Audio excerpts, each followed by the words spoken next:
ਸਵਾਗਤ ਹੈ ਬੱਚੋ ਤੁਹਾਡਾ ਸਾਰਿਆਂ ਦਾ ਤੁਹਾਡੀ ਆਪਣੀ ਇੰਗਲਿਸ਼ ਕਲਾਸ ਦੇ ਵਿੱਚ। ਅੱਜ ਆਪਾਂ ਪੜ੍ਹਨ ਜਾ ਰਹੇ ਹਾਂ ਪੰਜਾਬ ਸਕੂਲ ਐਜੂਕੇਸ਼ਨ ਬੋਰਡ ਦੀ 4th ਕਲਾਸ ਦੀ ਇੰਗਲਿਸ਼ ਦੀ ਬੁੱਕ ਦੇ 6th ਲੈਸਨ ਦੀ ਪੰਜਾਬੀ ਟਰਾਂਸਲੇਸ਼ਨ ਦਾ ਪਾਰਟ 2। ਅੱਗੇ ਚੱਲਦੇ ਹਾਂ। ਸਿਮਰਨ ਵਾਜ਼ ਸੈਡ। ਸੈਡ ਮੀਨਸ ਉਦਾਸ। ਦੇਖੋ ਛੋਟੇ ਛੋਟੇ ਨਿਸ਼ਾਨ ਮੈਂ ਕੌਮੇਸ ਦੇ ਰੂਪ ਦੇ ਵਿੱਚ ਲਗਾ ਰਿਹਾ, ਇੰਨੇ ਹੀ ਹਿੱਸੇ ਦੀ ਪੰਜਾਬੀ ਬਣਾਉਣੀ ਆਪਾਂ।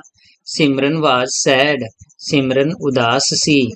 That means ਕਿ ਹੁਣੇ ਉੱਪਰ ਆਇਆ ਹੈ she missed the school function। ਕਿਸ ਗੱਲੋਂ ਉਦਾਸ ਸੀ ਕਿ she missed ਉਸਨੇ ਮਿਸ ਕਰ ਦਿੱਤਾ, ਉਹ ਜਾਣ ਤੋਂ ਰਹਿ ਗਈ। ਕੀ ਮਿਸ ਕਰ ਦਿੱਤਾ ਬੱਚੋ? ਸਕੂਲ ਦਾ ਫੰਕਸ਼ਨ। ਪਿੱਛੇ ਆਪਾਂ ਪੜ੍ਹਿਆ ਸੀ ਨਾ ਸਮਾਰੋਹ, ਜੋ ਸਕੂਲ ਦਾ ਸਮਾਰੋਹ ਸੀ ਉਸਨੇ ਮਿਸ ਕਰ ਦਿੱਤਾ। ਬਟ ਪਰ ਬਹੁਤ ਵਾਰ ਪਿੱਛੇ ਆਇਆ, ਹੁਣ ਤੱਕ ਤੁਹਾਨੂੰ ਯਾਦ ਹੋਣੇ ਚਾਹੀਦੇ ਸਾਰੇ meaning. But she was also happy, ਪਰ ਉਹ also means ਵੀ, ਇਹ ਵੀ ਬਹੁਤ ਵਾਰ ਆਇਆ ਪਿੱਛੇ ਬੱਚੋ। ਪਰ ਉਹ ਖੁਸ਼ ਵੀ also means ਵੀ, ਪਰ ਉਹ ਖੁਸ਼ ਵੀ ਸੀ that ਕਿ she had learnt ਕਿ ਉਸਨੇ ਸਿੱਖ ਲਿਆ ਸੀ, ਉਸਨੇ ਜਾਣ ਲਿਆ ਸੀ। how to stay healthy, how to stay, how means ਕਿਵੇਂ, how to stay ਕਿਵੇਂ ਰਹਿਣਾ ਹੈ, healthy ਕਿਵੇਂ healthy ਰਹਿਣਾ ਹੈ, ਕਿਵੇਂ ਸਿਹਤਮੰਦ ਰਹਿਣਾ ਹੈ, ਉਹ ਹੁਣ ਸਿੱਖ ਗਈ ਸੀ ਤੇ ਇਸ ਗੱਲ ਦੀ ਉਸਨੂੰ ਖੁਸ਼ੀ ਸੀ। ਹਾਂਜੀ, ਇਹ ਵੀ ਵਰਡ ਮੀਨਿੰਗਸ ਤੁਸੀਂ ਲਿਖ ਲਓ ਬੱਚੋ ਤੇ ਅੱਗੇ ਚੱਲਦੇ ਹਾਂ। The next day ਅਗਲੇ ਦਿਨ। when ਜਦੋਂ।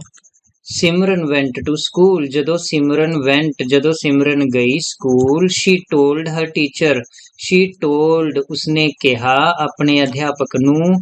ਕੀ ਕਿਹਾ? that ਕਿ she was sick ਕਿ ਉਹ ਬਿਮਾਰ ਸੀ। so ਇਸ ਲਈ she could not attend ਉਹ ਅਟੈਂਡ ਨਾ ਕਰ ਸਕੀ, ਸ਼ਾਮਿਲ ਨਾ ਹੋ ਸਕੀ। the children's day celebration children's day ਦੀ ਜੋ ਸੈਲੀਬ੍ਰੇਸ਼ਨ ਸੀ, ਜੋ ਸਮਾਰੋਹ ਸੀ, ਉਸ ਵਿੱਚੋਂ ਸ਼ਾਮਿਲ ਨਾ ਹੋ ਸਕੀ। also ਇਸ ਦੇ ਨਾਲ ਹੀ she discussed ਉਸਨੇ ਡਿਸਕਸ ਕੀਤਾ। also she discussed also means ਇਸ ਦੇ ਨਾਲ ਹੀ, ਇਸ ਦੇ ਨਾਲ ਹੀ she discussed ਉਸਨੇ ਡਿਸਕਸ ਕੀਤਾ, ਵਿਚਾਰ ਵਟਾਂਦਰਾ ਕੀਤਾ, ਗੱਲਬਾਤ ਕੀਤੀ। the doctor's advice doctor the advice ਬਾਰੇ ਗੱਲ ਕੀਤੀ। ਐਡਵਾਈਸ ਯਾਨੀ ਸਲਾਹ, ਜੋ ਡਾਕਟਰ ਨੇ ਉਸਨੂੰ ਸਲਾਹ ਦਿੱਤੀ ਸੀ ਉਸਦੀ ਵੀ ਗੱਲ ਕੀਤੀ। ਕਿਹਦੇ ਨਾਲ? with the teacher ਅਧਿਆਪਕ ਦੇ ਨਾਲ। the teacher asked her ਅਧਿਆਪਕ ਨੇ asked her ਉਸਨੂੰ ਕਿਹਾ to share ਸਾਂਝੇ ਕਰਨ ਦੇ ਲਈ, ਦੂਸਰਿਆਂ ਨੂੰ ਦੱਸਣ ਦੇ ਲਈ। the doctor's advice ਡਾਕਟਰ ਦੀ ਸਲਾਹ ਦੂਸਰਿਆਂ ਨੂੰ ਦੱਸਣ ਦੇ ਲਈ ਕਿਹਾ। ਕਿੱਥੇ ਦੱਸਣ ਲਈ ਕਿਹਾ?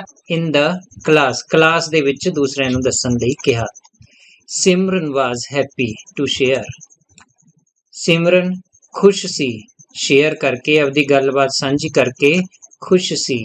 she said ਉਸਨੇ ਕਿਹਾ she would eat healthy food we should eat healthy food we should ਦੇਖੋ should ਬਹੁਤ ਵਾਰੀ ਆ ਗਿਆ। should means ਦੱਸੋ ਕੀ ਹੁੰਦਾ ਹੈ? ਹਾਂਜੀ, ਚਾਹੀਦਾ ਹੈ, ਸਾਨੂੰ ਚਾਹੀਦਾ ਹੈ। eat ਸਾਨੂੰ ਖਾਣਾ ਚਾਹੀਦਾ ਹੈ। healthy food ਖਾਣਾ ਚਾਹੀਦਾ, ਅਜਿਹਾ ਭੋਜਨ ਜੋ ਸਾਨੂੰ ਸਿਹਤਮੰਦ ਬਣਾਵੇ। avoid ਨਵਾਂ ਸ਼ਬਦ ਆਇਆ ਸੁਣੋ। avoid means ਬਚੋ। ਕਿਸ ਚੀਜ਼ ਤੋਂ ਬਚੋ? ਜੰਕ ਫੂਡ ਤੋਂ ਬਚੋ। ਜੰਕ ਫੂਡ ਕਿਹੜਾ ਹੁੰਦਾ ਹੈ ਬੱਚੋ? ਫਾਸਟ ਫੂਡ ਵਗੈਰਾ।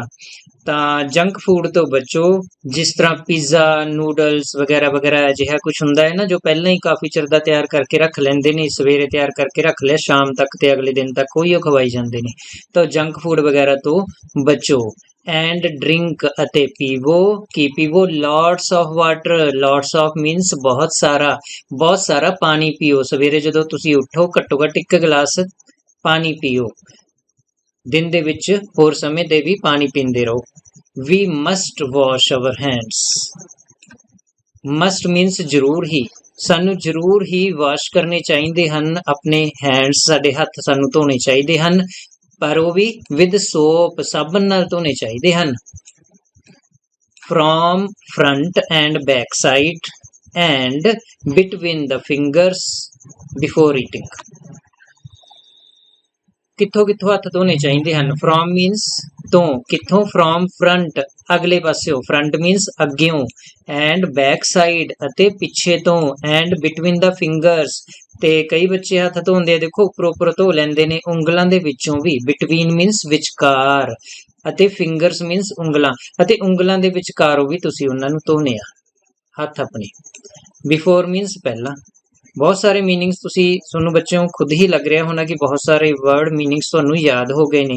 ਜਿਵੇਂ ਜਿਵੇਂ ਤੁਸੀਂ ਅੱਗੇ ਇਹਨਾਂ ਲੈਸਨਸ ਦੇ ਨਾਲ ਚੱਲਦੇ ਰਹੋਗੇ, ਤੁਸੀਂ ਖੁਦ ਹੀ ਆਪਣੇ ਲੈਸਨਸ ਦੀ ਪੰਜਾਬੀ ਬਣਾ ਪਾਓਗੇ, ਖੁਦ ਹੀ ਤੁਸੀਂ ਆਪਣੇ ਕੁਐਸਚਨਸ ਦੇ ਆਨਸਰ ਵੀ ਲਿਖ ਪਾਓਗੇ। ਤਾਂ ਆਪਣੇ ਹੱਥ ਨੂੰ ਧੋਣਾ ਚਾਹੀਦਾ ਹੈ ਸਾਨੂੰ ਫਰੰਟ ਤੋਂ, ਬੈਕ ਸਾਈਡ ਤੋਂ, ਬਿਟਵੀਨ ਮੀਨਸ ਵਿਚਕਾਰ, ਦ ਫਿੰਗਰਸ ਉਂਗਲਾਂ ਦੇ ਵਿਚਕਾਰੋਂ ਧੋਣਾ ਚਾਹੀਦਾ ਹੈ। ਉਂਗਲਾਂ ਵਿੱਚੋਂ ਕਦੋਂ ਧੋਣੇ ਚਾਹੀਦੇ ਹਨ? ਬਿਫੋਰ ਈਟਿੰਗ ਖਾਣ ਤੋਂ ਪਹਿਲਾਂ, ਬਿਫੋਰ ਈਟਿੰਗ ਖਾਣ ਤੋਂ ਪਹਿਲਾਂ। ਹੋਰ ਕਦੋਂ ਧੋਣੇ ਚਾਹੀਦੇ? ਆਫਟਰ ਕਫਿੰਗ ਖੰਘਣ ਤੋਂ ਬਾਅਦ। ਜੇ ਕਿਸੇ ਨੂੰ ਖੰਘ ਆ ਜੇ ਆਪਾਂ ਹੱਥ ਅੱਗੇ ਕਰ ਲੈਂਦੇ ਆ ਤਾਂ ਉਦੋਂ ਤਾਂ ਹੱਥ ਅੱਗੇ ਕਰ ਲਿਆ, ਪਰ ਨਾਲ ਦੀ ਨਾਲ ਜਾ ਕੇ ਹੱਥ ਨੂੰ ਧੋ ਕੇ ਆਓ। ਹੋਰ ਆਫਟਰ ਪਲੇਇੰਗ ਖੇਡਣ ਤੋਂ ਬਾਅਦ ਵੀ ਧੋਵੋ। ਟਚਿੰਗ ਪੈਟਸ ਪਾਲਤੂ ਜਾਨਵਰ ਹਨ ਜਾਂ ਪੰਛੀ ਹਨ, ਉਹਨਾਂ ਨੂੰ ਛੂਹਣ ਤੋਂ ਬਾਅਦ, ਉਹਨਾਂ ਨੂੰ ਹੱਥ ਲਾਉਣ ਤੋਂ ਬਾਅਦ ਵੀ ਆਪਣੇ ਹੱਥਾਂ ਨੂੰ ਧੋਵੋ। ਯੂਜ਼ਿੰਗ ਟੋਇਲਟਸ, ਜਦੋਂ ਤੁਸੀਂ ਟੋਇਲਟ ਯੂਜ਼ ਕਰਕੇ ਆਉਂਦੇ ਹੋ, ਵਾਸ਼ਰੂਮ ਜਾਂ ਟੋਇਲਟ ਜਾਂਦੇ ਹੋ ਉਦੋਂ ਵੀ, ਉਸ ਤੋਂ ਬਾਅਦ ਵੀ।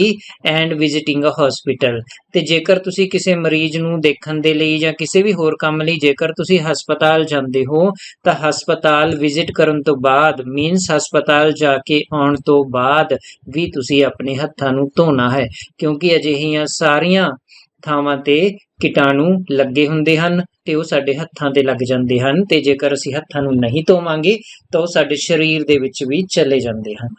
ਹਾਂਜੀ ਬੱਚੋ, ਹੁਣ ਸਾਡੇ ਨਾਲ ਤੁਸੀਂ ਵੀ ਸਾਰੇ ਮੀਨਿੰਗਸ ਲਿਖ ਲਵੋ। ਤਾਂ ਮੀਨਿੰਗਸ ਸਾਰੇ ਲਿਖ ਲਵੋ ਬੱਚੋ। Simran, you have learned a lesson, ਸਬਕ ਸਿੱਖ ਲਿਆ ਹੈ। ਨਾਓ ਹੁਣ ਤੂੰ ਸਬਕ ਸਿੱਖ ਲਿਆ ਹੈ। ਸੈਡ ਦਾ ਟੀਚਰ, ਅਧਿਆਪਕ ਨੇ ਕਿਹਾ। ਸਟੂਡੈਂਟਸ, ਵਿਦਿਆਰਥੀਓ, ਵੀ ਸ਼ੁੱਡ ਕੀਪ, ਸਾਨੂੰ ਰੱਖਣੇ ਚਾਹੀਦੇ ਹਨ। ਆਵਰ ਹੈਂਡਸ, ਸਾਡੇ ਹੱਥ, ਨੀਟ ਐਂਡ ਕਲੀਨ, ਸਾਫ ਸੁਥਰੇ ਰੱਖਣੇ ਚਾਹੀਦੇ ਹਨ। ਐਜ਼, ਕਿਉਂਕਿ, ਐਜ਼ ਦਾ ਮੀਨਿੰਗ ਇੱਥੇ ਆਏਗਾ ਬੱਚੋ ਕਿਉਂਕਿ। ਆਵਰ ਹੈਲਥ, ਸਾਡੀ ਸਿਹਤ, ਇਜ਼, ਸਾਡੀ ਸਿਹਤ ਹੈ। ਇਨ ਆਵਰ ਹੈਂਡਸ, ਕਿਉਂਕਿ ਸਾਡੀ ਸਿਹਤ ਸਾਡੇ ਹੀ ਹੱਥਾਂ ਵਿੱਚ ਹੈ, ਅਸੀਂ ਆਪਣੀ ਸਿਹਤ ਨੂੰ ਚੰਗਾ ਰੱਖ ਸਕਦੇ ਹਾਂ। ਦ ਜਰਮਸ, ਕੀਟਾਣੂ, ਕੈਨ ਨਾਟ ਬੀ ਸੀਨ, ਤੁਸੀਂ ਸੋਚੋਗੇ ਪਾਣੀ ਨਾਲ ਹੱਥ ਧੋ ਕੇ ਕੀ ਹੱਥ ਸਾਫ਼ ਹੋ ਗਏ, ਪਰ ਜਿਹੜੇ ਜਰਮਸ ਹੁੰਦੇ ਨੇ ਕੈਨ ਨਾਟ ਬੀ ਸੀਨ, ਉਹ ਦੇਖੇ ਨਹੀਂ ਜਾ ਸਕਦੇ। ਕਿਵੇਂ ਨਹੀਂ ਦੇਖੇ ਜਾ ਸਕਦੇ? With a naked eye, naked eye ਨੰਗੀ ਅੱਖ। ਨੰਗੀ ਅੱਖ ਦਾ ਮੀਨਿੰਗ ਬਿਨਾਂ ਮਾਈਕਰੋਸਕੋਪ ਤੋਂ, ਇੱਕ ਸੂਖਮਦਰਸ਼ੀ ਹੁੰਦੀ ਹੈ ਜਿਹਦੇ ਵਿੱਚੋਂ ਦੀ ਆਪਾਂ ਇਹਨਾਂ ਨੂੰ ਦੇਖ ਸਕਦੇ ਹਾਂ, ਤਾਂ ਮਾਈਕਰੋਸਕੋਪ ਤੋਂ ਬਿਨਾਂ ਖੁੱਲੀ ਅੱਖ ਨਾਲ, ਨੰਗੀ ਅੱਖ ਦੇ ਨਾਲ ਅਸੀਂ ਕੀਟਾਣੂਆਂ ਨੂੰ ਨਹੀਂ ਦੇਖ ਸਕਦੇ। ਪਰ ਦੇ ਆਰ, ਉਹ ਹੁੰਦੇ ਹਨ। ਦੇਅਰ, ਪਰ ਉਹ ਉੱਥੇ ਹੀ ਹੁੰਦੇ ਹਨ। ਦੇਖੋ, ਦੇ ਆਰ, ਉਹ ਹੁੰਦੇ ਹਨ। ਦੇਅਰ, ਉਹ ਉੱਥੇ ਹੀ ਹੁੰਦੇ ਹਨ। ਦ ਜਰਮਸ, ਕੀਟਾਣੂ, are very dangerous, dangerous means ਖਤਰਨਾਕ, ਕੀਟਾਣੂ ਬਹੁਤ ਹੀ ਖਤਰਨਾਕ ਹੁੰਦੇ ਹਨ। ਕੀਟਾਣੂ ਬਹੁਤ ਹੀ ਖਤਰਨਾਕ ਹੁੰਦੇ ਹਨ। ਪਰ ਵੈਨ, ਜਦੋਂ, ਵੀ ਵਾਸ਼ ਅਵਰ ਹੈਂਡਸ, ਜਦੋਂ ਅਸੀਂ ਵਾਸ਼ ਕਰ ਲੈਂਦੇ ਹਾਂ ਆਪਣੇ ਹੱਥਾਂ ਨੂੰ, ਵਿਦ ਸੋਪ, ਸਾਬਣ ਦੇ ਨਾਲ, ਦ ਜਰਮਸ ਗੋ ਡਾਊਨ ਦਾ ਡਰੇਨ, ਦ ਜਰਮਸ, ਜਿਹੜੇ ਕੀਟਾਣੂ ਹੁੰਦੇ ਹਨ, ਗੋ ਡਾਊਨ ਦਾ ਡਰੇਨ, ਗੋ ਡਾਊਨ ਦਾ ਡਰੇਨ, ਨਾਲੀ ਵਿੱਚ ਚਲੇ ਜਾਂਦੇ ਹਨ। ਇਫ, ਜੇ, ਯੂ ਵਾਂਟ, ਜੇਕਰ ਤੁਸੀਂ ਚਾਹੁੰਦੇ ਹੋ, ਟੂ ਬੀ ਹੈਲਦੀ, ਜੇਕਰ ਤੁਸੀਂ ਹੈਲਦੀ ਹੋਣਾ ਚਾਹੁੰਦੇ ਹੋ, ਸਿਹਤਮੰਦ ਹੋਣਾ ਚਾਹੁੰਦੇ ਹੋ, ਬੀ ਮੀਨਸ ਹੋਣਾ। ਆਲਵੇਜ਼ ਵਾਸ਼, ਆਲਵੇਜ਼ ਮੀਨਸ ਹਮੇਸ਼ਾ, ਹਮੇਸ਼ਾ ਧੋਵੋ ਯੂਅਰ ਹੈਂਡਸ, ਹਮੇਸ਼ਾ ਧੋਵੋ ਆਪਣੇ ਹੱਥਾਂ ਨੂੰ। ਬਿਫੋਰ ਈਟਿੰਗ, ਖਾਣ ਤੋਂ ਪਹਿਲਾਂ। ਸੋ, ਇਸ ਲਈ ਸਟੂਡੈਂਟਸ, ਇਸ ਲਈ ਵਿਦਿਆਰਥੀਓ, what have you learned today, what have you learned today, learned means ਸਿੱਖਿਆ, ਤੁਸੀਂ ਅੱਜ ਕੀ ਸਿੱਖਿਆ ਹੈ। ਆਲ ਦਾ ਸਟੂਡੈਂਟਸ ਸ਼ਾਊਟਡ, ਸਾਰੇ ਵਿਦਿਆਰਥੀ ਚਿল্ਲਾਏ, ਉੱਚੀ ਆਵਾਜ਼ ਦੇ ਵਿੱਚ ਬੋਲੇ। Our health is in our hands, ਸਾਡੀ ਸਿਹਤ ਸਾਡੇ ਹੀ ਹੱਥਾਂ ਵਿੱਚ ਹੈ। ਨੀਚੇ ਕੁਝ ਮੀਨਿੰਗਸ ਆਏ ਹਨ ਬੱਚੋ। ਇੱਕ ਵਰਡ ਆਇਆ ਇੱਥੇ ਰਿਚੈਸ, ਰਿਚੈਸ ਯਾਨੀ ਅਮੀਰੀ, ਉੱਤੇ ਆਪਾਂ ਪੜਿਆ ਸੀ ਦੌਲਤ, ਵੈਲਥ, ਉਹ ਹੁੰਦੀ ਹੈ ਅਮੀਰੀ, ਦੌਲਤ। ਇੱਕ ਆਇਆ ਸੀਗਾ ਸਿੱਕ, ਸਿੱਕ ਮੀਨਸ ਬਿਮਾਰ। ਦੇਖੋ ਇਲ ਮੀਨਸ ਵੀ ਬਿਮਾਰ ਹੁੰਦਾ ਹੈ। ਡੇਂਜਰਸ ਖਤਰਨਾਕ ਜਾਂ ਅਨਸੇਫ ਅਸੁਰੱਖਿਅਤ। ਜਿਹੜਾ ਖਤਰਨਾਕ ਹੋਵੇ, ਜਿਹੜਾ ਅਸੁਰੱਖਿਅਤ ਹੁੰਦਾ, ਜਿੱਥੇ ਸੁਰੱਖਿਆ ਨਹੀਂ ਹੁੰਦੀ ਤਾਂ ਉੱਥੇ ਖਤਰਾ ਹੁੰਦਾ ਹੈ। ਚਲੋ ਇਸ ਪੇਜ ਦੇ ਵੀ ਮੀਨਿੰਗਸ ਆਪਾਂ ਲਿਖ ਲਈਏ। ਹਾਂਜੀ ਲਿਖੋ। ਇਸ ਦੇ ਨਾਲ ਹੀ ਬੱਚੋ ਸਾਡਾ ਇਹ ਲੈਸਨ ਪੂਰਾ ਹੋ ਗਿਆ ਹੈ। ਅਸੀਂ ਪੂਰੀ ਮਿਹਨਤ ਦੇ ਨਾਲ ਕੋਸ਼ਿਸ਼ ਕੀਤੀ ਹੈ ਕਿ ਹਰ ਚੀਜ਼ ਤੁਹਾਨੂੰ ਸਮਝ ਆਵੇ। ਤੁਹਾਨੂੰ ਇਹ ਲੈਸਨ ਚੰਗਾ ਲੱਗਿਆ ਹੋਵੇ ਤਾਂ ਆਪਣੇ ਮਿੱਤਰਾਂ ਦੇ ਨਾਲ ਸ਼ੇਅਰ ਕਰੋ, ਇਸ ਨੂੰ ਲਾਈਕ ਕਰੋ, ਅਤੇ ਜੇਕਰ ਤੁਸੀਂ ਚਾਹੁੰਦੇ ਹੋ ਕਿ ਇਸ ਦੇ ਕੁਐਸਚਨ ਆਨਸਰਸ ਦੀ ਐਕਸਰਸਾਈਜ਼ ਦੇ ਬਾਕੀ ਜੋ ਪਾਰਟਸ ਹਨ ਉਹ ਵੀ ਅਸੀਂ ਤੁਹਾਨੂੰ ਕਰਵਾਈਏ ਤਾਂ ਸਾਨੂੰ ਕਮੈਂਟ ਬਾਕਸ ਦੇ ਵਿੱਚ ਲਿਖ ਕੇ ਦੱਸੋ। ਅਸੀਂ ਕੋਸ਼ਿਸ਼ ਕਰਾਂਗੇ ਕਿ ਜਲਦ ਤੋਂ ਜਲਦ ਉਹਨਾਂ ਐਕਸਰਸਾਈਜ਼ ਨੂੰ ਅਸੀਂ ਤੁਹਾਨੂੰ ਕਰਵਾਈਏ।